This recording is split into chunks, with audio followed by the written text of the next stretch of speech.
Good morning students. कक्षा 5 के सभी बच्चे अपनी कलरब का पाठ 11 निकालें। इसका नाम क्या है? मैं और हॉकी। आप जानते हैं ना हमारे देश का राष्ट्रीय खेल कौन सा है? Yes, hockey. हॉकी हमारे देश का राष्ट्रीय खेल है। इस खेल की ओलंपिक प्रतियोगिताओं में भारत प्रायः विजयी होता आया है, मतलब जीतता आया है। अंतर्राष्ट्रीय प्रतिष्ठा प्राप्त हॉकी खिलाड़ी कुंवर दिग्विजय सिंह बाबू ने हेलसिंकी कहाँ है? फिनलैंड में हुए हॉकी मैच का संस्मरणात्मक परिचय दिया है। जो उन्होंने देखा है उसका परिचय दिया है, कैसे कैसे हॉकी हुआ था। बहुत से लोगों का ऐसा विचार है कि खेल कूद में समय नष्ट होता है और स्वास्थ्य के लिए व्यायाम कर लिया जाए, यही काफ़ी है। पर यह ठीक नहीं है। खेल कूद से स्वास्थ्य तो बनता ही है, साथ साथ मनुष्य ऐसे गुण भी सीखता है जिनका जीवन में विशेष महत्व है और जो व्यायाम से नहीं प्राप्त हो सकते, जैसे घमंड ना करना, हारने में साहस ना छोड़ना, दूसरे से चोट लग जाए तो उसे सहन कर लेना, विशेष ध्येय के लिए नियम पूर्वक कार्य करना आदि। लोग सफलता न पाने पर साहस छोड़ देते हैं और दोबारा प्रयास नहीं करते, लेकिन खिलाड़ी ऐसा नहीं करता है। हार के बाद भी वह प्रयास करता है कि हारी बाजी जीत लेता है ना। ऐसा ही होता है ना गेम में। दृढ़ संकल्प द्वारा अपने देश की सेवा का मेरा स्वप्न उस दिन पूरा हुआ जिस दिन मैं हेलसिंकी के मैदान में अपनी हॉकी टीम को अंतर्राष्ट्रीय ओलंपिक में जिता सका। उस दिन के जनगण मन का मधुर वादन आज कई वर्ष के पश्चात भी मेरे कानों में गूंज रहा है। यूं तो खेल मेरे सारे कुटुंब को प्रिय हैं, परंतु यह कहना भी आवश्यक है कि मेरे पिता स्वर्गीय राय बहादुर रघुनाथ सिंह खेल में विशेष रुचि रखते थे। मेरे पास बहुत सी तस्वीरों के साथ एक तस्वीर 2.5 साल की उम्र की है जिसमें मैं हॉकी और बॉल लिए बैठा हूँ। मेरे खेल का प्रारंभ बाराबंकी में हुआ। मेरे बड़ों का कहना है कि कमाई का काफ़ी पैसा मेरे घर के मोटर खाने का फाटक बनवाने में खर्च हुआ, क्योंकि हर महीने मेरी हॉकी की गेंद से टूटता था। कुछ ऐसी ही कहानी लखनऊ से कानकुब्ज कॉलेज में छात्रावास की दीवारें भी कहती हैं। मुझे यह आज भी याद है कि जब मैं बाराबंकी से लखनऊ पढ़ने आया तो मेरे सामान में सबसे अधिक हॉकी स्टिक की महत्ता थी। अपने कॉलेज की टीम में खेलने का मुझे उसी साल सौभाग्य प्राप्त हुआ, है ना। तो ये अपनी बात कर रहे हैं।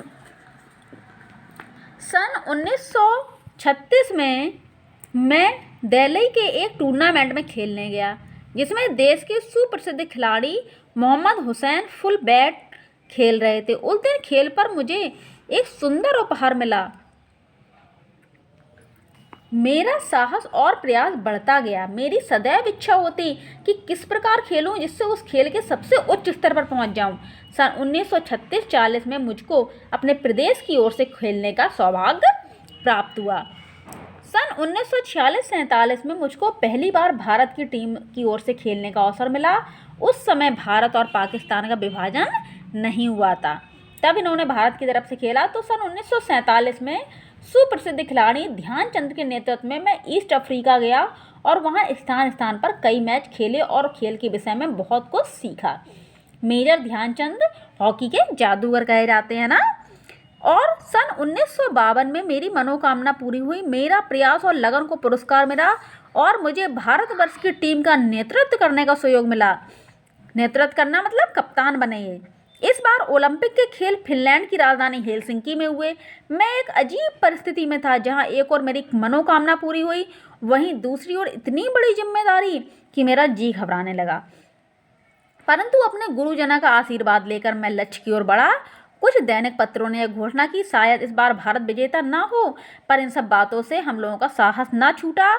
लगन अवश्य बढ़ गई। हेलसिंकी में बड़ी ठंड पड़ती है, इसलिए 20 दिन पहले हम लोगों की टीम डेनमार्क की राजधानी कोपेनहेगन पहुंच गई।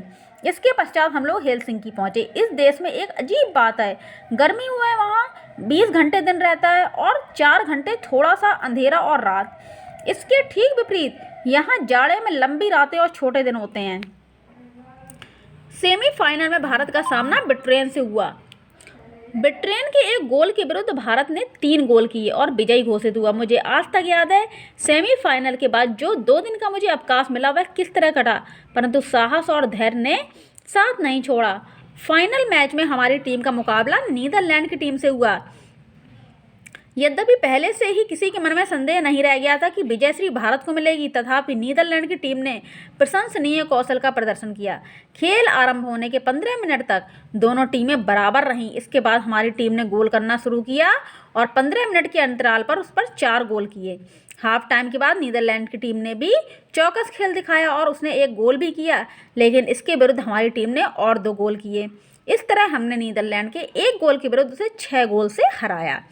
तो जो भी देखने वाला था ना, प्रेक्षकों का कहना था कि हमारी विजय का सबसे बड़ा कारण गेंद पर हमारा नियंत्रण था। हमारे खिलाड़ी गेंद को बस में करके उसे केवल ड्रिबल करते या पास देने में ही दक्ष नहीं थे, बल्कि दूसरे से प्राप्त गेंद को भी बड़ी शीघ्रता और कुशलता से अपने नियंत्रण में कर लेते थे। तो इस तरह जब पूरी टीम वर्क होता है ना बच्चों, तभी हमारी टीम जीतती है ना, किसी एक के प्रयास से नहीं। सभी हम मेहनत करते हैं, सभी प्रयास करते हैं, तभी हमें किसी काम में सफलता मिलती है।